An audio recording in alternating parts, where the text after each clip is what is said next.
Olá, meu muito boa noite, meu muito obrigada a todos os espectadores da nossa live, um projeto de lives de frente com Gabi Barreto ADV, e hoje é uma proposta completamente diferenciada, o nosso segundo CV de Toga. O nosso primeiro CV de Toga, a gente prestigiou a nossa primeira cervejaria artesanal do estado do Ceará, a 5 Elementos, e foi uma proposta completamente falando um pouquinho sobre protagonismo, liderança e empreendedorismo jurídico. Já nessa nossa segunda edição do CV de Toga, é uma proposta completamente disruptiva. O nosso parceiro dessa vez foi o Mestre Cervejeiro de Fortaleza, e também uma proposta inovadora. Por que não uma forma descontraída de advogar, trazendo uma forma inovadora através dos artigos jurídicos? Advogados alencarinos, tanto suas teses de doutorado, de mestrado, muitas meninas também que nunca tinham publicado artigos jurídicos se desafiaram, pagaram preço para juntos nesse evento a gente construir esse ecossistema inovador dentro do mercado jurídico nacional. E hoje estaremos apresentando os artigos jurídicos dos advogados alencarinos da cidade, e eu espero que agradem a todos vocês. O primeiro palestrante será Rafael Ramos. Olá, boa noite, colegas. É um prazer estar aqui nesse evento coordenado pela Gabriela Barreto, né, uma amiga, e já na luta aí da advocacia há um tempo, né? E dizer que realmente é uma proposta bem inovadora, né, um evento. No primeiro evento que eu pude participar como ouvinte, eu achei realmente muito interessante e muito enriquecedora a forma como o evento é conduzido. É uma espécie de, eu diria, né, eu como estudante que tive a oportunidade de estudar fora do Brasil, seria como um colóquio, né? Que as pessoas ali ficam mais contraídas para discutir, ficam mais abertas, a informalidade rege tudo isso e você tem mais proximidade para debater. Então, pensando nessa tônica do evento, eu trouxe não exatamente uma matéria a ser discutida de direito, não exatamente uma disciplina, uma temática que a gente pudesse debater, mas eu trouxe um tema a qual estou afeito, né, já há alguns anos, um tema mais para falar da minha experiência e partilhar com vocês, né, da minha experiência. Tá? Então o tema proposto foi esse aí: produção científica jurídica, elaboração, articulação de ideias, valores e benefícios. Tá? Eu né, como de praxe, nos eventos todos de direito, eu descrevi o meu currículo, mas eu não vou falar do meu currículo, assim, do meu perfil curricular, por questão mesmo de costume do evento, né, para ser uma coisa mais informal. Aí, só para resumir, eu sou mestre e especialista em Direito, né? Nesse ano eu tive a felicidade de ser convidado para integrar uma Academia Nacional, a Academia Nacional de Direito Desportivo. Sou titular da cadeira 48, é um título que muito me orgulha, né? E coroa, são aí mais de 10 anos de produção científica, né? Eu comecei ainda, eu estava me formando na faculdade, foi o primeiro artigo que eu tive publicado. E eu me lembro como se fosse hoje que foi uma das maiores felicidades que eu tive na minha carreira, né? Porque abriu muitas portas para mim, inclusive na advocacia. Né? E o mais interessante é que a gente se conheceu na sala de estudo, estudando para concurso, e desde já o Rafael sempre estimulou a gente a escrever, sempre falava dos livros já publicados. Exatamente. E aí a nossa vida deu muitas reviravoltas, né? Faz parte também. Então, aí hoje a gente foi, né, convidado já para... Eu sou colunista de 2 sites, né? Colunista permanente, e fora outros sites que sou colunista como convidado, tá? O meu Facebook está aí, Rafael Ramos, o Instagram Ramos RT. Então vamos agora ao principal. Então aí, o tema principais tipos de produção científica jurídica para nós que eu separei, tá, gente? Nós temos o projeto de pesquisa ali bem no meio, na base. Nós temos a monografia, o artigo científico, a dissertação, a coluna ou artigo para sítios jurídicos e a tese. Nós temos outros tipos, tá? Vou lembrar para vocês aqui como a apresentação de painel e eventos e análises, são outros tipos de produção científica, tá? Mas essas aí são as mais básicas, assim, as que te dão titulação e são as que são mais, digamos assim, mais desenvolvidas no dia a dia. Tá? Então aí, o projeto de pesquisa ele serve como base para qualquer trabalho científico, né? Ele organiza todas as suas ideias e organiza todo o aspecto formal para a sua produção. Tá? A monografia, na monografia você discorre sobre um tema determinado, tá? E a monografia mono, certo? Na monografia, geralmente, o estudante, né, o estudioso do direito, ele está aprendendo mais a definir ali institutos, descrever institutos, colocar posicionamentos, né? É mais uma situação de aprendizado para um desenvolvimento maior de entendimentos próprios. O artigo científico, ele é interessante porque hoje, né, atualmente, as pós-graduações adotaram mais o artigo científico como um trabalho de conclusão de curso. Então, você também, através do artigo científico, é muito comum você conseguir a titulação de especialista, por exemplo, pós-graduação, né, cursos diversos. Mas ele é muito interessante porque ele permite você até discorrer tese, né, dentro do artigo. E ele tem uma linguagem mais rápida, resumida e mais direta, né, o artigo. Porque ele está constantemente ali em periódicos, né, atualmente em sites, né, sites jurídicos, em blogs, né? Então, realmente são as suas ideias colocadas de maneira mais, digamos assim, enxuta ali e direta, certo? E que possibilita você ter uma visibilidade maior e demonstrar os seus entendimentos de maneira mais difusa e de maneira mais rápida. Já a dissertação ela envolve mais você desenvolver, né, a sua crítica a respeito do direito posto. Né, a sua crítica através do estudo da norma, do estudo da doutrina que predomina ou da que também não predomina, né, do estudo da jurisprudência, e ali você vai colher tudo aquilo e começar a dar o seu entendimento a respeito. Para a evolução da lei, por exemplo, para estimular uma lei para regulamentar um determinado tema, que ele precisa de uma regulamentação, mas não tem. Né? Hoje os mestrados profissionais só fazem isso, né? Inclusive os colegas no final eles até colacionam projetos de lei, né? Verdadeiros projetos de lei. E eu recentemente assisti um grande amigo na área penal e realmente era um anteprojeto dele era, se ele fosse deputado, né?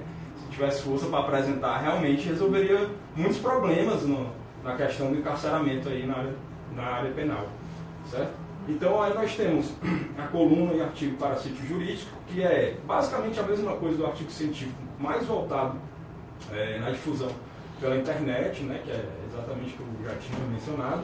E nós temos a tese, né? A tese ela é voltada para você já chegar naquele, geralmente o indivíduo quando ele chega nesse patamar de tese, né? Aqui nós temos um doutor que já acabou de defender a tese, Manuel, certo? E ele com certeza no mestrado ele desenvolveu muito a capacidade de interpretação, né, de sugestão, de solução de problemas práticos através dos seus entendimentos, para poder amadurecer tudo isso e formular as suas teorias, né, ou desenvolver teorias que já existem na solução de casos práticos. Né?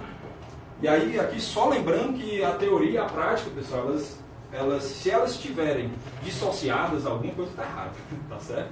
Porque as teorias desenvolvidas no direito, elas são exatamente para resolver problemas que surgiram no dia a dia e que não há normas para regulamentar elas. Então elas surgem para interpretar, né, para complementar a norma e resolver aquele caso prático. Aí eu poderia citar um monte aqui, só da área trabalhista, um monte, mas como eu não gosto de monopolizar a área trabalhista, eu vou citar aqui só a teoria da adimplemento substancial, por exemplo. Para que é uma teoria que resolve melhor uma situação no caso concreto do que essa, certo? Então você usa a teoria para o caso concreto. Obrigado, Gabi. Então aí, pessoal, chegando na questão formal, né? Aí eu foquei no artigo científico, tá? Isso aí que eu expus é como elaborar um artigo científico num aspecto formal.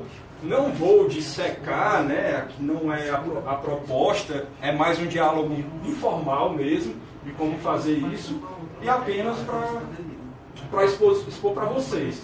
Tá? O artigo científico é basicamente formado disso, ó, na questão do aspecto estrutural. Título e subtítulo, né? Nome do autor e titulação, resumo, palavra-chave, né? Sumário, são exigências de alguns periódicos, tá? Mas a ABNT ela não exige sumário. Por exemplo, eu sou conselheiro editorial de uma revista, né, na área de direito esportivo, e lá eles exigem sumário.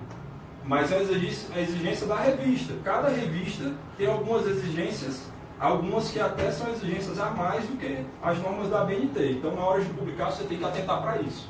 Tá certo? Pode ir, por gentileza, para a gente publicar. Então, nós temos os elementos textuais, né, agora, que é a introdução, que é a parte realmente escrita, né, assim, desenvolvida. A introdução, onde nela você vai expor o problema, né, você vai expor o tema sobre o qual você realmente vai desenvolver no texto. É uma apresentação do seu texto, basicamente. Então, você tem que ter cuidado para não entrar já na interpretação, né? Não, nas definições, não. Você só vai apresentar sobre o que você vai escrever no texto. Aí o desenvolvimento, né? O desenvolvimento é feito por tópicos, subtópicos e subtópicos, tá? E aí no desenvolvimento você vai realmente, em cada tópico desse, falar as definições daqueles institutos, o porquê você está tratando daqueles institutos, interpretar aquilo de maneira a divulgar as suas ideias, né? Geralmente você encontra ali uma problemática no dia a dia que a sua interpretação da lei, da doutrina, da jurisprudência, né? E a sua tese exposta ali vai resolver aquele problema, certo? Então os tópicos servem para você desenvolver exatamente isso aí. A conclusão, nos tópicos você já fecha, ao fim de cada tópico, claro, o seu entendimento, mas na conclusão você vai fazer um resumo direto, claro, né? E muitas vezes você faz uma enumeração disso, né? É muito comum você enumerar exatamente para ser direto no seu entendimento que corrobora para a resolução do problema. Pode passar. Os elementos pós-textuais, tá, pessoal? Nós temos aí título e subtítulo em língua estrangeira, tá? Nós temos o resumo, que é o famoso abstract, né? Que a gente conhece, palavra-chave em língua estrangeira, o keywords, tá? E as referências. Isso vem tudo lá depois da sua conclusão. É curioso que algumas revistas não pedem nada disso, né? Muitas. Na área trabalhista, a LTR, por exemplo, que tem um maior qualis no sistema da CNPq, maior pontuação de qualificação acadêmica, ela não exige esses elementos pós-textuais, por exemplo, né? Então, eu já publiquei 3 textos lá na LTR e nunca precisei mandar isso, tá? Mas a ABNT, as normas da ABNT, ela exigem essa questão, que é apenas uma tradução para uma língua estrangeira. Aqui no Brasil, geralmente é inglês mesmo, por isso eu coloquei o famoso abstract ali, tá? Mas se você estiver em outro país, talvez seja em outra língua, né? Enfim. E aí, as referências, né, que a gente acha que... A gente não, né? De costume, né? Eu mesmo já fiz isso em vários artigos meus, colocar as referências bibliográficas, né? Mas a ABNT, só para observar que ela só exige referências mesmo. Então, você pode produzir o artigo e escrever lá nas referências, né? Os livros que você utilizou, aí os livros que você pesquisou, você coloca lá referências e já vai enumerando lá o que você utilizou, tá certo? Então é isso. Aí agora, pessoal, falar da formalidade, vem a questão central aí a questão material. Como você vai redigir esse artigo, né? Como você vai produzir efetivamente, escrever. Aí nós temos a articulação de ideias para a escrita de artigo científico, não? Aí nós temos uma reta progressiva, tá? Aí você tem que analisar sobre o que eu vou escrever, disciplina ou matéria do direito, né? Nós somos do direito. Qual a disciplina ou matéria, né? Aí artigo científico, quanto mais delimitado o tema, melhor. Geralmente é bom você achar uma brecha na lei, né? Vou dar um exemplo aí de várias coisas que eu escrevo. Por exemplo, adicional noturno para atleta profissional. Até hoje é uma divergência sem tamanho na jurisprudência e na doutrina, né?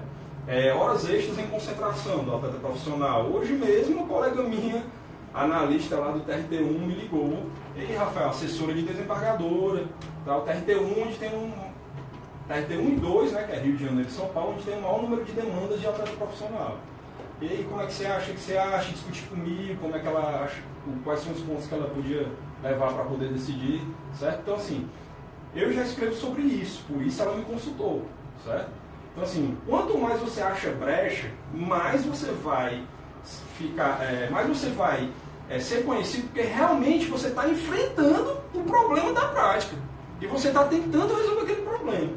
Então, isso aqui é muito importante. Aparenta não, mas é muito importante, né? Eu assim, tenho um dos meus dons no direito é a criatividade e escrever. Mas para eu melhorar muito, isso já faz mais de 10 anos que eu escrevo, acho que para não falar a minha idade, mas eu sou novo, é porque eu comecei bem novo com vocês.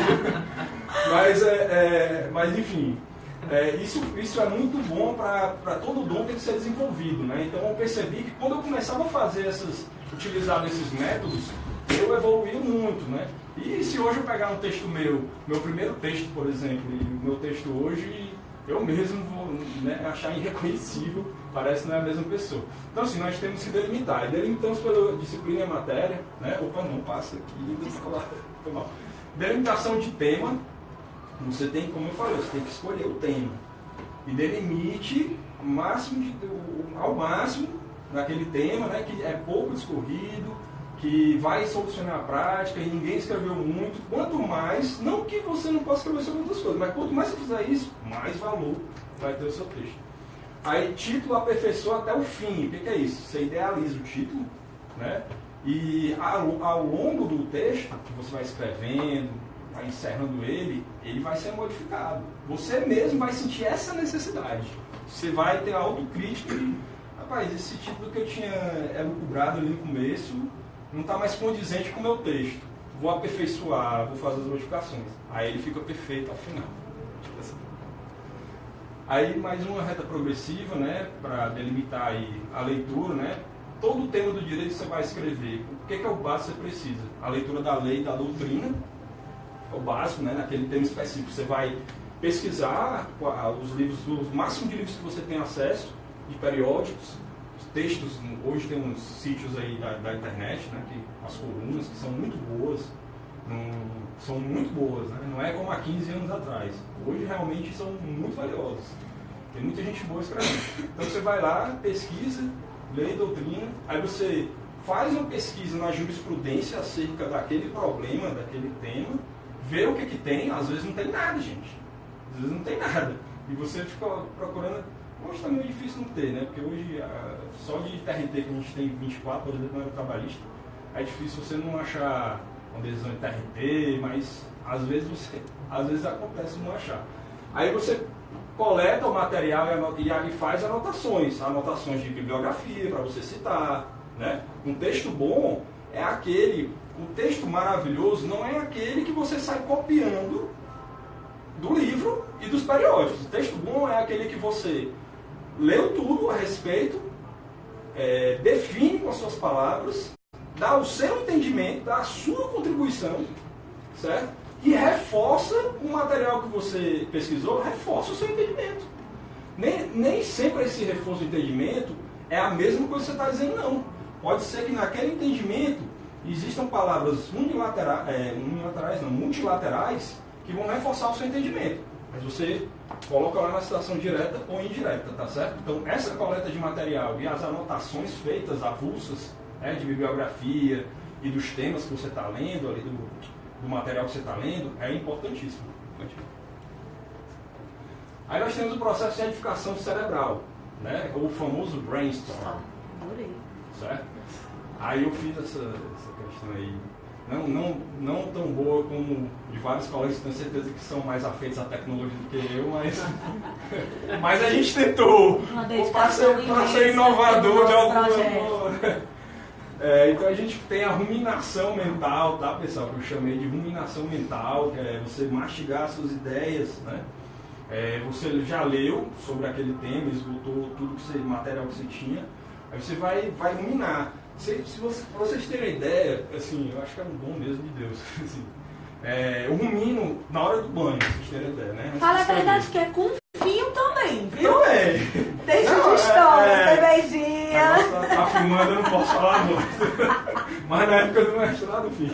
Aí assim, você vai, na hora do banho, gente, assim, às vezes assim, antes de dormir, almoçando, aí às vezes assim, né, a mulher, minha mãe já, meu filho, você tá onde?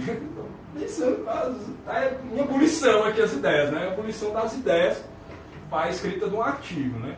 Nem sempre é escrito do artigo, mas muitas vezes é. Aí, tomada de notas diversas, né? É muito importante que nesse primeiro momento você não se preocupe, né?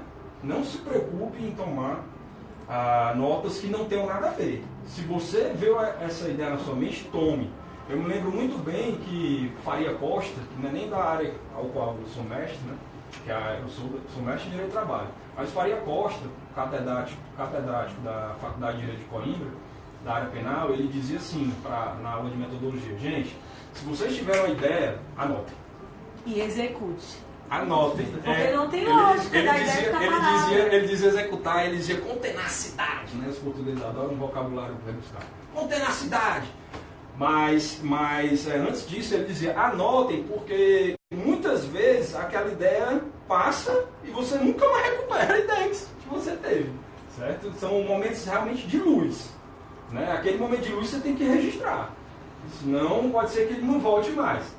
Aí isso eu sempre achei interessante, então na medida do possível eu procuro fazer isso, né? Também ordenação das ideias, né? E eu coloquei de vermelho ali porque é um processo bem difícil de fazer.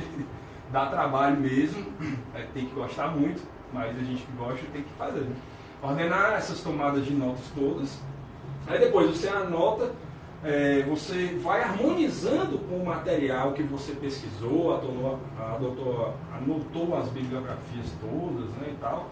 E depois você chega na formulação dos tópicos. Aí você faz a formulação básica dos tópicos lá, e depois elas, como título também, vão estar sujeitas à modificação. Obrigado. Aí você passa direto para a escrita do texto, né? Na escrita do texto, aí naquela outra eles estavam em ciclos, né? Estavam em ebulição. Nessa eles vão entrar em plena sintonia, né? Que aí você vai realmente separar o material que te serve para você citar no texto. E aí você vai coordenar agora suas anotações dentro de cada tópico, né? Dentro de cada tópico ali. E depois disso, você realmente vai ter que textualizar todas as anotações. Né? Textualizar as anotações é diferente de você ter as anotações, certo? Você vai ter que articular os parágrafos, né, e tudo direitinho, bonitinho, para que suas ideias sejam bem apresentáveis. E aí o texto fica organizado. O esqueleto do texto. E aí nós chegamos na parte da revisão final, tá? Eu coloquei de vermelho ali porque a releitura, né, ela é importante, mas ao mesmo tempo ela dá um trabalhinho também. Ela dá um trabalhinho, mas é um trabalhinho que ao final, naquele momento você fica até meio assim, poxa, eu tenho que reler mais 3 vezes o mesmo texto que eu escrevi, mas depois quando sai você fica feliz, muito feliz. Aí você dá aquela releitura e você já vai fazendo na releitura alterações, né? Inclusive de ideias, vai rearticulando os parágrafos. Quando você está escrevendo ali, às vezes sai um parágrafo que você acha que isso é maravilhoso, mas quando você relê, aí, vixe, ninguém vai entender isso aqui, tá uma zona. Então você tem que ir lá e reorganizar, e a releitura serve para isso. E ali embaixo, a leitura de um terceiro, um crítico, né, um colega que possa lhe ajudar da área do direito, é muito bom, gente, isso aí. Hoje em dia, né, eu posso dizer que, mesmo quando o colega faz uma crítica que eu acho que não vale a pena eu alterar meu texto, pelo menos ele me suscitou eu reler aquilo que eu escrevi. E quem sabe um dia mudar, porque nós sabemos que o direito é dinâmico, né? O direito não é estático. Então, a depender da evolução da sociedade, por exemplo, eu mesmo já olho para textos que eu escrevi há 10 anos atrás e eu não entendo mais como há 10 anos atrás. De longe. Vou ser bem sincero, viu? Mudei completamente mesmo. Parecendo o Kelsey ali da primeira teoria dele, né, para a segunda teoria. Se acha outra pessoa. Então, assim, você muda mesmo. Certo? Você vai amadurecendo, os seus conhecimentos vão progredindo e você, inevitavelmente, você vai mudando. Então é interessante alguém ler e alguém que lê o seu texto, né, esse terceiro, só para complementar.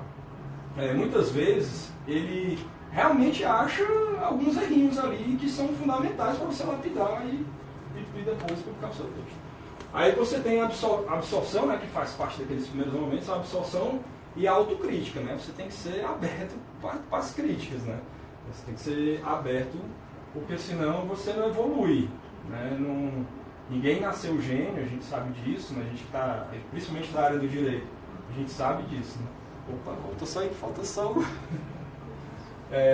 falta só a última situação, que é os reparos e lapidações finais, né? Que aí você vai tomar o maior cuidado de não ter nenhum equívoco de português, nenhum equívoco gramatical, isso você vai dar o seu máximo. É claro que nós somos todos seres humanos e nem sempre tudo sai extremamente perfeito. E aí nós temos os valores, né? Que já chegando no final da nossa palestra, nós temos os valores. Quais são os valores, gente, de você estar produzindo ali cientificamente? Mesmo que o seu objetivo de vida seja um advogado de ativa, né? Um advogado ali militante, né? Qual é a importância disso, né? Quais são os valores, né? Quando o advogado ele tem uma arma muito boa para escrever, porque ele o dia a dia dele ali, uma prática, uma dialética da parte adversa, um juiz, ele vem na mente todos os dias, né? Ali surge todos os dias problemas que a lei não consegue abarcar, como eu já tinha falado. Então é um prato cheio. E aí, se o advogado começa a escrever, ele evolui muito, porque ele ajuda com os seus entendimentos a acelerar a progressão do direito, a evolução do direito, a transformação do direito. Certo? Então isso é muito interessante. A oportunidade de exposição de suas ideias e sugestões para o aperfeiçoamento jurídico e, consequentemente, das relações humanas. Né? A gente pensa que não, né? Mas ao longo da nossa vida a gente vai vendo que a nossa atuação jurídica ela se repercute de maneira imediata nas relações humanas.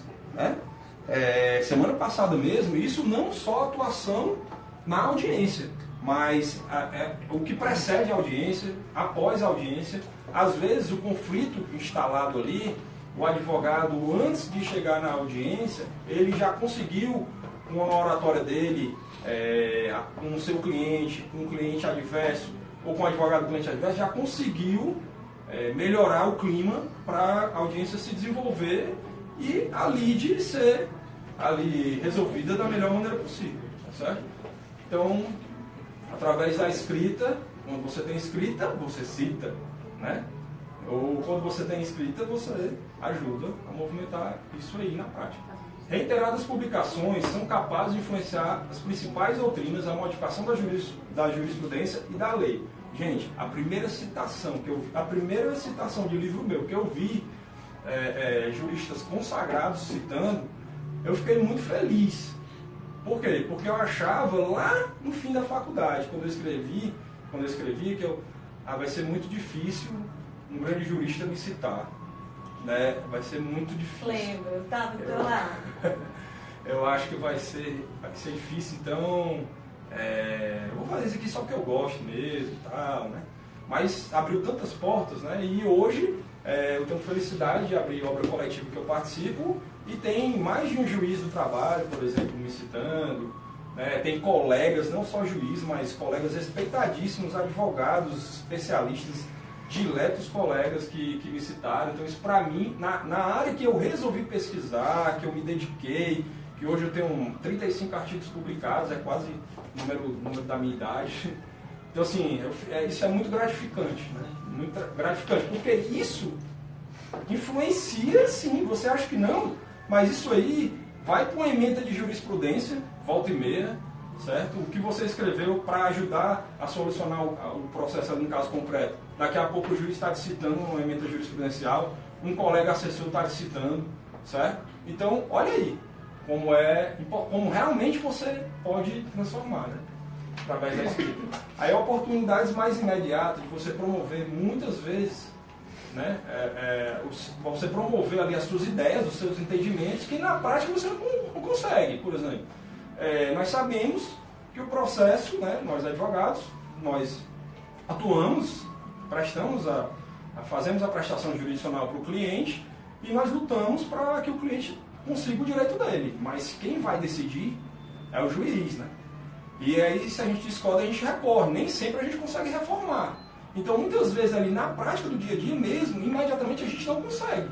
Mas quando a gente vai escrever, serve até como uma espécie de desabafo. Mas olha, isso que eu estava propondo ao juiz, ele resolveu decidir diferente, é o que atinge a função social de maneira mais equânime, mais justa, né, mais efetiva, certo? Então, você fazendo isso, é uma espécie até de desabafo, né?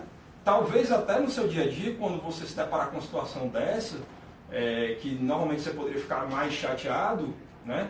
Você, ao escrever, por você ali desafogar o seu entendimento, né? As suas sugestões, que poderiam ter sido melhores por caso, você até fique mais leve para continuar a rotina do dia a dia. Para mim isso serve, né? É apenas assim uma experiência prática minha que eu acho que realmente é muito boa. Então aí os benefícios, pessoal, evolução pessoal, né? E célere a respeito do conhecimento do direito, né? A gente sabe que quando a gente está se atualizando, lendo todo dia, escrevendo, né? O que faz você adquirir mais experiência, ainda mais conhecimento? Leitura na área do direito e discorrer aquilo que você aprendeu, que você pensa, que você sente, né? Que você desenvolve, né? Então não vejo outra maneira de você... as tecnologias estão aí, né? Instagram, Face, redes sociais, né? Olha que maravilha, a tecnologia ao nosso favor, todo mundo online, de vários estados, aproveitando... Filmagem ao vivo e tudo, né? E é maravilhoso isso, mas os métodos de aprendizagem ainda são basicamente os mesmos. Você tem que ler muito, né? Você tem que escrever para poder pôr em prática aquele conhecimento que você adquiriu, e treinar e evoluir. Então é assim. Então você aguça a sua criatividade, porque no dia a dia como advogado, você está mais sujeito ali a ler uma jurisprudência, uma doutrina que já existe para resolver o problema do seu cliente. Quando você vai escrever, você está sugerindo fora daquilo que já existe.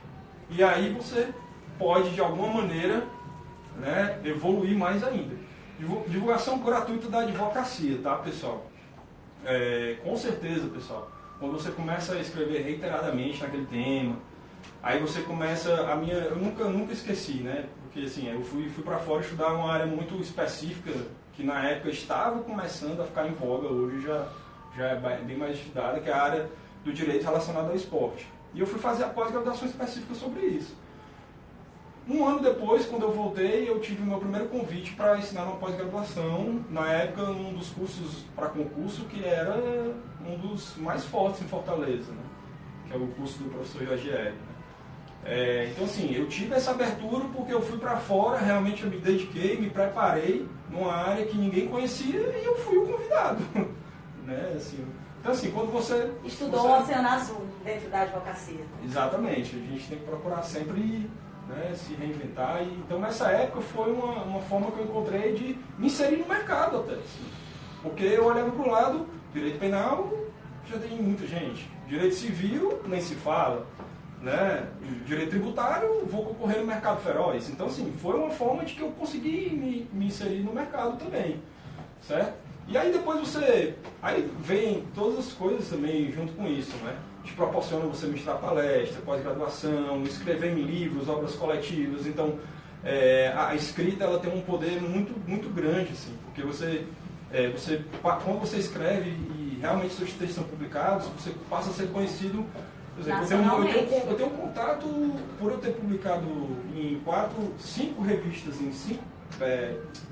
por eu ter publicado em 5 países diferentes, eu tenho um contato com colegas fora do Brasil, assim, né? Então isso é muito bom para mim na advocacia. Né? As minhas prestações jurisdicionais hoje, né, são fora do estado do Ceará, né? Não está restrito aqui, tá certo? Então me abriu muitas portas. E eu posso dizer para vocês que se vocês se dedicarem a uma área específica, né, pouco explorada, isso inevitavelmente vai acontecer também com vocês mais cedo ou mais tarde. Tá? É atualização corrente sobre vários temas, pessoal. Porque para você se desenvolver numa área que é pouco estudada, você tem que cada vez mais ficar forte também nas áreas tradicionais. Né? Pelo menos nas bases mais principiológicas do direito em geral, Você tem que percorrer esse caminho, ler, por exemplo, o Emanuel está aqui, ele sabe, a gente dá aula e estuda muito direito do trabalho, mas se toda hora que a gente for ler só sobre direito do trabalho, aí a gente vai ficar aquele jurista, né, sem ser de corpo inteiro, né, aquele jurista que está muito restrito àquilo. Então, esses são os benefícios todos, pessoal. Agradeço aí vocês. Me alonguei um pouco, pode falar muito. Obrigado. Agora, agradecer a palestra do meu amigo querido Rafael Ramos. Agora eu te faço uma pergunta, espectador. Qual o preço que você tem pago? Agora você já sabe o passo a passo de como desenvolver um artigo jurídico. Qual tipo de marketing jurídico o Brasil precisa? Para esses advogados que pagam um preço, está em plena terça-feira, num evento completamente disruptivo, fazendo diferente, querendo aprender. Tem desemprego? Tem crise? A escolha é sua. Falar mal do seu país ou se unir a gente por um Brasil mais. Um ecossistema de advogados que pagam preço e fazem a diferença no país. Venha, Juliana Holanda, falar um pouquinho sobre justiça restaurativa e mediação. Obrigado, é um prazer enorme estar aqui. Agora eu vou passar a bola para a nossa amiga Juliana. Prazer. Bom, gente, primeiramente, boa noite a todos. Gostaria de agradecer o convite da doutora Gabriela em relação a estar presente aqui nessa noite, né, com colegas tão renomados, né, discutindo na realidade artigos jurídicos que você acha que foi importante ou que esse artigo ele tem uma importância para a nossa classe, para a nossa sociedade, para o crescimento, né? No meu caso, eu trouxe a questão da mediação. Sempre, desde que eu me formei, foi uma área que eu me identifiquei muito, né? A questão da mediação, minha monografia foi baseada nisso, eu tenho 4 pós-graduação baseadas no contexto, na forma de mediação. Então, eu acho que esse crescimento é importante que a gente tenha de uma forma em geral. Um dos meus artigos publicados, o especial em que eu trouxe, foi esse artigo, tá? Esse artigo está publicado aqui dentro desse volume aqui, que ele é uma coletânea, na realidade, do CNJ, da UEB Federal. E antes de eu suscitar um pouquinho do meu artigo, eu gostaria só de falar sobre esse ofício que veio junto para nós, né, que publicamos os artigos do presidente nacional da OAB, para a gente ver, eu vou dizer qual foi a data que foi publicado e a repercussão que isso vem trazendo na realidade até hoje, né? O ofício, em suma, diz assim: a senhora, excelentíssima advogada, enfim, a coletânea do acesso à justiça foi idealizado pela Secretaria de Reforma do Judiciário do Ministério da Justiça com o objetivo de aprofundar o estudo e a discussão sobre métodos de pensamento e de direito fundamental essencial para a transformação social. A coletânea foi dividida em 5 volumes escritos por membros da Ordem dos Advogados do Brasil, defensores públicos da União, Defensoria Pública Geral, Ministério Público e Supremo Tribunal Militar. O Conselho Federal da OAB, diante da relevância do assunto para a comunidade jurídica e para a sociedade, disponibilizou a editoração e a impressão do volume, tá justamente esse aqui, a Ordem dos Advogados do Brasil e Acesso à Justiça, certo? Que tenho a honra de encaminhar a Vossa Excelência junto ao presente, assim como a editoração dos demais volumes, né, dos outros volumes que eu já recebi, para publicação na biblioteca digital desta instituição. Ao agradecer a sua especial colaboração em mais uma obra histórica, promovida pela entidade, por o ensejo para renovar protestos, elevar os estilos e estilos de consideração, desse obviamente Marcos Vinícius Furtado Coelho, que é o presidente nacional da OAB. Então, assim, por que eu vim suscitar isso, gente? Esse artigo, essa coletânea, ela foi publicada em 2016. Né? Então, assim, a gente está... o que é importante? Eu venho trazendo hoje essa mediação como a importância para o momento atual. A mediação, ela vem tendo uma transformação dentro do judiciário, fazendo com que as pessoas mais carentes, as pessoas insuficientes, as pessoas em que não têm um conhecimento, ou então acham que tudo se resolve somente na... Pessoas qualificadas hoje, existem cursos hoje preparatórios de mediação, entendeu? Para qualificar essas pessoas e ter justamente o quê? Essa imparcialidade. Né? Nós temos princípios fundamentais da mediação, que é importantíssimo estar a pessoa que se prontifica a ser um mediador, ele tem o conhecimento de causa para conduzir um novo conceito, a democratização na realidade para as pessoas que não têm capacidade de saber que existe esse meio de acesso e um meio em que nós podemos o quê? Levar para os nossos clientes, levar para dentro dos nossos escritórios. Agora é bom enfatizar que a mediação não é só você tentar comportar uma situação, um litígio de caso concreto. Existe sim estudos, existe sim, a pessoa tem que estar preparada, a pessoa tem que ter aplicabilidade dos princípios, na realidade, que são aplicados na mediação, dos conceitos em que são aplicados. Por quê? É uma coisa que é confidencial. O mediador ele tem que ser imparcial. O mediador ele tem que buscar o quê? Ele não pode intervir entre as partes. Ou seja, ele é uma pessoa ali que está conduzindo uma determinada situação para que ambas as partes entrem em acordo. Mas não pode ser o quê? Nem pelo um lado e nem pelo outro. Ah, mas aí nós sabemos também que existem outros tipos de resolução de conflitos, como a conciliação, como a arbitragem, certo? Mas a mediação, ainda hoje, ela é bem mais eficaz do que a própria conciliação. Então, assim, é uma forma de crescimento dentro do órgão judiciário que está trazendo para dentro dos nossos escritórios. É bom até enfatizar quando a gente tem um caso concreto muito bacana, quando eu fui fazer uma audiência no juizado no Neuzero, instrução. A juíza pegou, a parte adversária estava sem advogado e eu estava com o réu. E intermediei aquela situação do autor com o meu cliente sem a juíza dar uma palavra. Então aquilo ali para mim e aquilo ali para a juíza foi, vamos dizer, uma conquista que realmente era um litígio meio complicado, de batida, enfim, e ninguém queria abrir mão, que eu consegui solucionar aí por meio de quê? Mediação. Não precisou a juíza intervir para que aquele litígio fosse... E se eu tivesse o telefone da parte contrária, eu teria conseguido essa situação sem ir para o judiciário.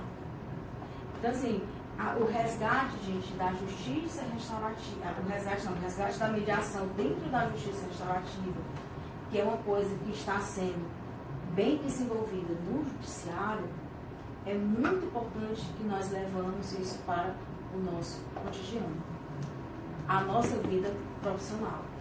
É aí que a gente vai tentar ainda... o que é que mais o advogado reclama? De processos? Processual. Então, se não parte da gente, se não parte esse conhecimento, mas mediação eu boto ali, não. Tenha um pouco mais de conhecimento, porque com certeza, tudo que você tem mais um pouco de conhecimento, você tem mais probabilidade de ter sucesso naquela situação. Então, o conselho que eu dou, que eu já estou publicando outro artigo em relação à mediação junto agora com a justiça restaurativa, o conselho que eu dou e assim, a orientação para quem não implementa isso no seu cotidiano, no seu dia a dia, profissionalmente, é que busquem isso, porque vai facilitar para cada um da gente, para cada um de vocês.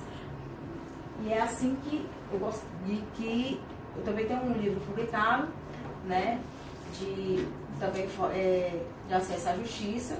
Ele, na realidade, ele foi com os colaboradores, nós tivemos alguns autores, né, e esse foi publicado pela própria OAB aqui do Ceará, né. Mas são livros que você encontra e de uma linguagem simples, você consegue entender a questão de como é o caso concreto e aplicar isso dentro do seu escritório. Busquem esse conhecimento, porque eu tenho certeza que isso vai agregar até um diferencial do seu cliente. Era essa colaboração que eu queria trazer para vocês, tá? Espero ter ajudado. Meus parabéns. Que honra receber aqui Juliana Holanda, ela é minha sócia, e fazendo um adendo. Nós somos mediadoras formadas aqui pelo Tribunal de Justiça do Estado do Ceará, e uma das considerações desse curso é: alguns juízes estão fazendo trabalhos extremamente inovadores, como sanar extrajudicialmente casos que já estão há muito tempo, né, na justiça parado. Um dos maiores casos foi um dos juízes que, num problema de pesca, ele uniu toda a associação da pesca, colocou a rede de pesca que era o problema, e cada um pôde formar a verdade real para que juntos construirmos uma verdade coletiva. Meu muito obrigada a todas as pessoas que, através dessas inovações, com mediação, com justiça restaurativa, que a gente pode dar celeridade à nossa justiça, e que honra dois livros publicados. Parabéns, Juliana. Obrigada. É com muita honra agora também que a gente vai receber Fernando Medeiros, ele que vem fazendo um trabalho incrível sobre compliance aqui na nossa cidade. Seja muito bem-vindo, meu querido. Obrigado. Só uma boa noite. Vou tentar não me alongar muito. Fernando Medeiros, sou sócio do escritório Medeiros Advocacia. Sou diretor do Instituto de Direito Empresarial e Compliance, e quis trazer para vocês aqui hoje uma segunda paixão, não a primeira, que é o compliance. Na verdade, eu tive o privilégio de pesquisar, e aí vou me utilizar de algumas informações trazidas pelo colega que iniciou, sobre a multipropriedade imobiliária, e um dos pontos que ele falou que me chamou muito a atenção foi que nessa pesquisa sobre a multipropriedade imobiliária eu criei uma hipótese do que seria a minha conclusão com relação à minha pesquisa, e ao final concluí algo diferente. Na verdade, a hipótese, ela traz, como ele bem trouxe ao falar do título, ela traz uma ideia e um interesse em pesquisar um tema, e a pesquisa, a leitura vai acabar trazendo que você chegue a uma conclusão que pode confirmar a sua hipótese ou não, e que nem por isso deixa de ser uma pesquisa que não vale a pena. Ela pode ser uma pesquisa que ou simplesmente nega algo ou que lhe traz uma conclusão diferente. Eu não sei se todos são familiarizados com o tema da multipropriedade imobiliária. Já há algum tempo começou-se a atuar com esse tipo de modalidade de compra e venda aqui no estado do Ceará, então talvez alguns já tenham visto alguma coisa a respeito. A multipropriedade imobiliária, ela nada mais é do que um tipo de condomínio. Ela é um condomínio, só que diferente do condomínio edilício que nós somos acostumados, que divide em uma fração ideal, que divide o espaço, ele divide o tempo. E por conta disso, isso trouxe uma dificuldade de que parte da doutrina e da legislação, não só brasileira, mas mundial, identificasse no primeiro momento como uma propriedade. Muitos viram como algo a uma exploração por meio de uma sociedade, outros viram como ligado ao direito obrigacional, até que começou-se a ter uma série de problemas por conta da dificuldade de registro junto aos cartórios de registro de imóveis dessa modalidade de negócio. A realidade é que nem o legislador mais proativo vai conseguir acompanhar a velocidade com a qual as nossas relações interpessoais são feitas e que os negócios são criados. A gente teve uma realidade que demorou muitos anos para ser regulamentada, e na minha pesquisa a gente faz a crítica ao modo de regulamentação que foi trazido pelo Congresso, que é o direito de laje, que foi regulamentado no ano de 2017. O direito de laje existe no país desde o final da Guerra de Canudos, quando os soldados voltaram para o Rio de Janeiro e foram obrigados a se amultuar onde davam, por conta das condições precárias e das condições financeiras, foram obrigados a criar laje. Então não é algo novo. Veja, 2017 foi regulamentado. E qual é a crítica que eu faço? A pesquisa ela volta, e quem tiver interesse, ela foi publicada, mas quem tiver interesse em entrar em contato, para quem viu também, será um grande prazer, tanto debater, como se vocês tiverem interesse de ler e escrever sobre o tema, concordando ou não comigo, será sempre um prazer. Porque eu acho que na academia o que a gente tem que ter são visões novas, ou reforçando anteriores, ou mesmo criticando e criando novas visões. O que a gente teve, quando a gente faz uma análise do princípio números clausus, previsto no Código Civil, no artigo 1225, em que ele traz quais são os direitos reais. E nesse panorama, ele traz uma lista de direitos reais em que o primeiro, previsto no inciso primeiro, é o direito de propriedade. Qual foi a visão trazida pelo Congresso? E aí eu faço uma crítica política ao Congresso, porque o que existiu? o Congresso trouxe como o direito de laje uma nova modalidade de direito real. Enquanto anteriormente, por meio de uma ação de execução, no qual o proprietário de 2,52 avos de uma multipropriedade imobiliária entrou com embargo de terceiro para não ter a sua propriedade penhorada, o Tribunal de Justiça de São Paulo entendeu que não seria propriedade, que seria uma questão de direito obrigacional, uma vez que a propriedade estava em nome da construtora, que fez o negócio e se utilizou dessa modalidade de deixar o imóvel em seu nome e comercializar por meio apenas de contrato de compra e venda, porque existia uma dificuldade do registro junto aos cartórios de registro de imóvel. Mas, de fato, o objetivo daqueles compradores foi usar, gozar e dispor do bem. Então, nós estamos diante de uma propriedade. Quando essa situação chegou ao Superior Tribunal de Justiça, ele entendeu que era, sim, uma propriedade, que não era porque não estava, e aí eu faço também uma crítica à visão, que não é a visão do STJ.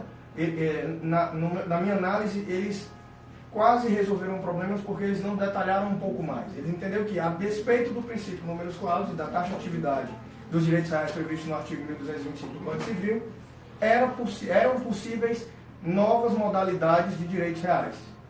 E aí, nesse panorama, a gente começou a ver uma briga e uma discussão política em que sentido? Ambos os poderes querem dar respostas para a sociedade, mas assim eles ficam nos holofotes e ganham importância. Nesse momento, a importância estava voltada no judiciário, que utilizou uma interpretação extensiva para trazer ao que, como eles entenderam, seria uma nova modalidade de direito real. Não querendo que isso acontecesse, o Congresso Nacional correu para que o projeto de lei fosse aprovado e aprovou o direito de laje, inserindo essa realidade no inciso 13 do artigo 1225. E aí, na minha análise, ele criou um problema que vai engessar a evolução dos negócios do país e a evolução de novas modalidades de direito. Porque, em nossa análise, nossa conclusão na nossa pesquisa foi de que a multipropriedade imobiliária ou o direito de laje nada mais são do que um direito de propriedade. O que o indivíduo que detém uma laje deseja usar, gozar e dispor, porque ele quer ser proprietário. O indivíduo que adquire uma multipropriedade imobiliária deseja usar, gozar e dispor. Então ele tem uma propriedade. O que se precisava era regulamentar como essa espécie de propriedade vai se relacionar com as questões tributárias, com as questões de divisões condominiais. Então eu não precisava da inserção desse tipo de propriedade dentro do artigo 1225 para que seja considerado direito real, pois ele já é propriedade, já está previsto no artigo 1º. Qual foi a deturpação que se trouxe com a criação do direito de laje no inciso 13 do artigo 1225? A partir daí, qualquer nova modalidade que talvez esteja surgindo agora, enquanto a gente conversa aqui, ela necessariamente vai ter que ser inserida no artigo 1225 para que seja considerado um direito real. E aí nós já temos tramitando no Congresso mais para mim, uma continuação dessa deturpação, que é a inserção do inciso 14, que vai prever que a multipropriedade imobiliária é um direito real, que na nossa análise, ele já é um direito real a partir do momento que detém todas as características do direito de propriedade. Então, na nossa análise, a gente teve uma evolução no sentido da tentativa de regulamentação, mas foi feita de forma equivocada. E aí, se o colega não tivesse ido antes de mim e palestrado sobre o que ele entende como a pesquisa científica, eu teria medo de vocês me considerarem presunçoso por estar criticando o STJ e estar criticando o Congresso Nacional. Mas como ele bem trouxe, a nossa função, enquanto operadores do direito, dentre outras coisas, é fazer essa análise do mundo, distante dessa visão política e dessa briga de ego que existe entre os três poderes, para que a gente possa trazer melhores soluções para a sociedade como um todo. Basicamente, isso daí. Está fazendo um trabalho a nível nacional também. Muito obrigada, minha querida. Agradeço pelo convite. E agora eu vou falar um pouquinho sobre a tecnologia sustentável e os impactos da tributação ambiental. Vou falar um pouquinho sobre a tecnologia sustentável e os impactos da tecnologia blockchain na tributação ambiental. Essas são algumas considerações, como diz meu amigo, Faculdade de Direito ensina direito, não ensina desenvolvimento pessoal. Eu já estou na 4ª especialização também, sou quase contadora, quase duas faculdades. E vamos nós. Aqui são alguns cursos de desenvolvimento pessoal e profissional. por conta de que a nossa faculdade não ensina a advogar, né? Aptidões como persuasão, desenvolvimento humano, como entender a dor do seu cliente, como captar uma clientela diferenciada, como ter esse acesso diferenciado, não só na sua comunicação eficaz, e até como ser protagonista de uma advocacia completamente diferenciada no nosso mercado. A gente precisa investir em desenvolvimento pessoal. Aí entra uma frase que eu gosto muito de utilizar, de um provérbio indígena, não sei nem quem criou, mas é: quando a última árvore foi derrubada, quando o último rio foi envenenado, quando o último peixe for pescado, só então daremos conta de que o dinheiro não se consome. Então, meus caros espectadores, não só o dinheiro, né? Vamos pensar num desenvolvimento sustentável, vamos pensar num Brasil a longo prazo e não só agora. Né? Qual a preocupação mundial? Como Daniele Amorim, também não a conheço, mas gostei da frase: preserve o meio ambiente. Muitos falam, poucos são os que colocam em prática no nosso dia a dia. Mas é preciso falar menos e agir mais. Nós todos aqui estamos pagando o preço de agir diferente. Eu recebo, inclusive, alguns comentários bacanas, porque só na crítica que a gente se constrói. Os elogios, eles nos tornam na zona de conforto, né? Alguns comentários é muita fala e pouca realização. Estamos aqui, em plena terça-feira, fazendo um evento completamente disruptivo no nosso mercado da advocacia nacional. Então você que está falando mal do país e dos brasileiros, vem com a gente fazer diferente, pagar o preço aqui como todas essas pessoas estão pagando.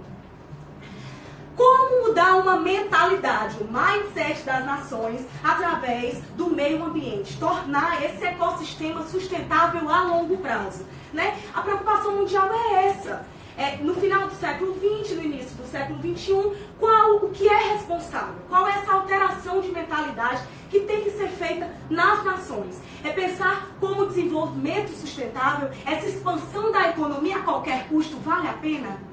É benéfico para as nossas futuras gerações?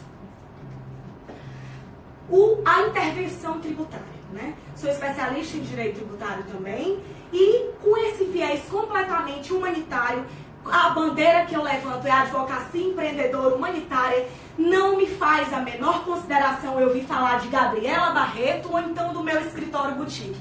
Me faz uma consideração eu pagar o preço para pensar no futuro das nossas gerações, que talvez eu nem faça parte, mas que a gente juntos construa esse ecossistema completamente inovador e a longo prazo. Como pensar de uma intervenção tributária dentro dessa mudança de comportamento, de postura, de atitude, um agente proativo, pensante, transformador, disruptivo e, quiçá, despoluidor econômico do meio ambiente. A Revolução Industrial. Estamos vivendo a 4ª Revolução Industrial. A era das grandes tecnologias, a era do futuro, né? Quais os impactos dessa 4ª Revolução Industrial dentro dos danos ambientais? A gente tem que se preocupar também.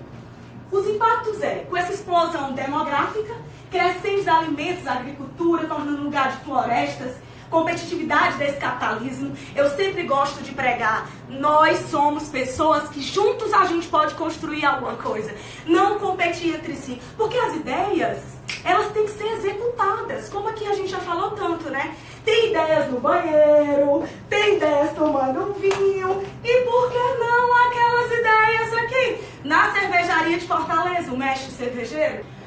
A forma que eu vi de proteger o meio ambiente, essa foi a minha defesa de monografia na época da faculdade. Também levei tanto para a especialização de direito público como de direito tributário, a minha forma de proteger o meio ambiente, de gerar uma receita através da tributação ambiental. E como alguns colegas falaram, artigos que a gente publicou há 10 anos atrás, já não tem mais validade jurídica, né? Agora, como adaptar aquela tese que eu fiz quando me formei, que eu não vou especificar como meu amigo falou há 10 anos, isso não me compete, como a gente colocar em prática agora com essa 4ª Revolução Industrial. As formas de tributar não precisa especificar tanto extrafiscal e fiscal. A extrafiscal é aquela coisa de atividades potencialmente poluidoras, elevação de encargos, que não já é um desestímulo ao contribuinte, ao desestímulo para a sociedade. E já a fiscal ambiental, as cobranças das taxas através da tributação ambiental, uma atividade mais eficaz do Estado, uma fiscalização mais eficaz do Estado. E quem foram os pioneiros, né? Sempre os países, os continentes europeus estão mais à frente que a gente. Vamos mudar essa realidade brasileira. Nós podemos estar à frente de muitas gerações também, que são o Nordeste, né? Que é tão criticado a nível nacional. Agora, como ver essa tributação ambiental dentro dos impostos como o ITR, que são estímulo à manutenção de latifúndios improdutivos, dentro dos impostos como o IPI, a criação de crédito presumido na saída de produtos compostos de resíduos sólidos, dentro do IPVA, a instituição de alíquotas diferenciadas conforme o grau de poluição do veículo. Esses são alguns tipos de impostos que a gente pode utilizar através da tributação ambiental. Agora, com essa realidade que a gente vive, será que não está precisando de uma reforma, né? Organização, arrecadação estatal diferenciada com um desenvolvimento econômico e ambiental? E como essa inovação, essa tecnologia jurídica, como utilizar ao nosso favor dentro da tributação ambiental, criando novas espécies tributárias? Será que seria eficaz? Não. A proposta que eu venho trazer é a eficácia dentro da tecnologia blockchain, uma nova saída inovadora para tais complicações. Afinal, tanto se fala de blockchain, pouco se sabe. Também não sou especialista, também não sou professora nacional falando de blockchain. Já fiz 2 cursos e o pouco que eu sei eu quero que outras pessoas saibam também, porque o mundo é colaborativo, é crescer e contribuir coletivamente. Um pouco da tecnologia é sempre muito associado ao Bitcoin, né? E foi também criada, ninguém sabe, o suposto Satoshi Nakamoto, com a criação do Bitcoin também, e qual foi o cenário que foi criada essa tecnologia? Um cenário de crise econômica mundial, né? E agora o que é, né? O futuro ambiente que os dados podem, a gente vive no futuro ambiente que os dados podem ser alterados, trocados, copiados, hackeados, para eliminar algumas características de credibilidade às transações. A tecnologia blockchain, ela é um livro contábil, né, que possui vários registros de transações e é um livro que registra tanto o recebimento de valores. É uma tecnologia extremamente pública e que poderá auditar movimentações registradas nele. Agora, quais os benefícios de se utilizar essa tecnologia? A eliminação de intermediários. Com bancos, cartórios, eu posso estar fazendo transações com o mundo, com o desconhecido, e essa transação vai ter credibilidade, vai ter confiabilidade. Os dados vão ser criptografados e instantaneamente, utilizando essa tecnologia, e não podem ser alterados. E assim barateia o custo da produção, assim a gente tem mais celeridade nas transações, a gente tem mais resultados. A praticidade dessa tecnologia, né, é muito utilizada com o smart contract, os verdadeiros contratos inteligentes. São acordos de vontades e que de uma forma autônoma sendo executado. A celeridade e a confiabilidade, né? Um lançamento e um pagamento definitivo. Você imagina a burocracia do auditor ir lá, autuar, simplesmente multar. E muitas vezes essa multa vai para o órgão. Esse órgão vai ser analisado ou não. E depois de ser analisado, vai ser acreditado. A pessoa tem que pagar. Não, a tecnologia vem para dar essa celeridade, a confiabilidade daquele agente público, né? Ela elimina os custos da fiscalização, ele extingue toda essa burocracia de recolhimento, a burocracia de também perder a segurança jurídica, porque o agente público, aí entra o diferencial do mercado. Muitos advogados têm muitas dúvidas se a nossa carreira jurídica vai ou não deixar de existir. Aqueles advogados diferenciados, aqueles advogados que desenvolvem habilidades, que utilizam a lógica jurídica ao seu favor, nunca vai deixar de existir no mercado. Mas aquele advogado que gosta de uma burocracia, que gosta desse processo, a inteligência artificial e milhões de outras ferramentas vai deixar de existir, né? E essa automação, essa tecnologia vai trazer a diminuição de fraudes, a redução de sonegação, a confiabilidade dos dados, a uma eficiência de gestão. Hoje em dia, o tanto de startups, de gestão jurídica, gente. A jurimetria está vindo aí, né? E a redução da sonegação, o aumento da arrecadação, isso vai ser bom até para o Estado, né? Uma coleta de compartilhamento de dados, um auxílio de gerenciamento de grande quantidade de dados, que é a famosa Big Data. O Estado, todos os órgãos do governo vão ter essas informações. Você imagina, aqueles velhos crimes, né? A tecnologia blockchain vai ser anticorrupção, né? Por isso que eu bato tanto nessa tecla. Eu bato tanto na tecla do compliance anticorrupção eleitoral. E como utilizar, não sou especialista de blockchain, mas o pouco que eu sei é tentar ver essa forma na praticidade. Fizemos um artigo falando sobre o futuro das eleições. A gente vai votar pelo smartphone, vai ter tanta credibilidade, confiabilidade. Esse mês vai ter uma eleição da OAB. Alguns OAB já estão estudando isso. Algumas eleições lá fora já foram. Olha nosso artigo que a gente publicou. Em uma conversa com o Renato Saraiva, me surgiu uma ideia como utilizar a tecnologia blockchain dentro da vara de execução criminal, né? Como isso tornar célere, diminuir a prestação de serviço público. E mais ainda, quantas indenizações que o Estado paga para aqueles presos que ficam fora do período de prisão. Então, é esse país, com ideias, com inovação, com estudo que nós podemos construir. Então, o objetivo central do nosso artigo é a reflexão de tão somente demonstrar que o blockchain pode constituir uma ferramenta tecnológica que muito auxiliar o governo na promoção da tutela protetiva ambiental, coadunando com o arcabouço legal e constitucional já existente.